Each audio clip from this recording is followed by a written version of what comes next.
Has anything really changed? What about you guys? You're the ones who went on this big adventure.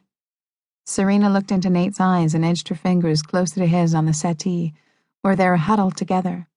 She smiled shyly, her blonde hair curling slightly around her temples. She wasn't trying to flirt, but when it came to Nate, she couldn't seem to help herself. Captain Archibald, she said with a sly smile. Don't ever call me that, he laughed. Seriously, though, being out on the water all the time was amazing. Sun every day and the stars at night. You just can't imagine how great. That's awesome, Natey. Serena cut him off distractedly. She turned to stare as Blair got up from her seat and stormed out of the living room, holding her stomach with one hand and wiping her face with the other. Throwing a tantrum 5 minutes after coming home wasn't exactly unusual for Blair, but Serena wondered if she should go and check on her friend. Wait, shouldn't that be Nate's job now, she wondered? Wasn't checking on your girlfriend kind of a boyfriend thing to do? Serena turned to look at him. He was gazing straight at her, completely oblivious to the fact that Blair, the supposed love of his life, had just run out the living room in tears. What the hell did that mean? Maybe that he's stoned? Again? So, Serena started again, focusing her gaze on the gray Abercrombie t-shirt Nate had had for as long as she could remember.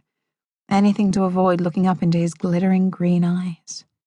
She shuffled her flip-flops against the floor and steeled herself for the question she knew she had to ask, no matter how much the answer hurt. Did you find... We found so much cool shit. He grinned widely. Little sandbar islands, these caves up in Maine. We even saw fucking puffins. Serena looked up into his beach glass green eyes, her heart thumping crazily in her chest. She kept replaying Blair's sudden exit over in her mind. What was she so upset about? Had Nate found the letter and said something to her about it? Or what if Blair had found it and told him? Or worse yet, what if Blair found it and didn't tell him?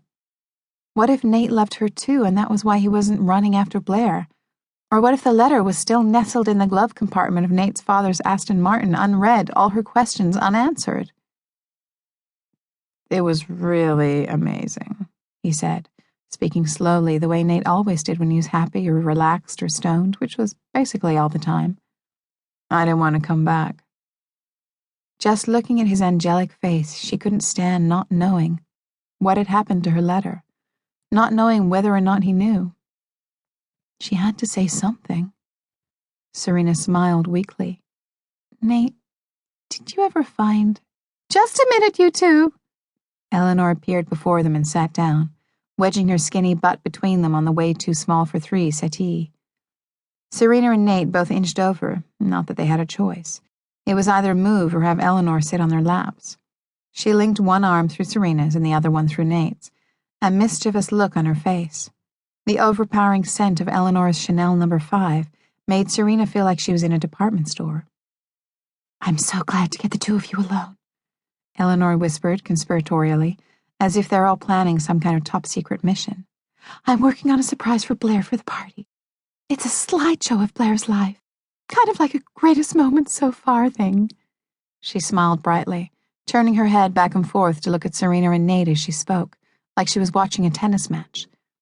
But the problem is that I don't really have the time to go through the thousands of snapshots of Blair I've amassed over the years, and that's where you two come in. She squeezed each of their knees with her hands.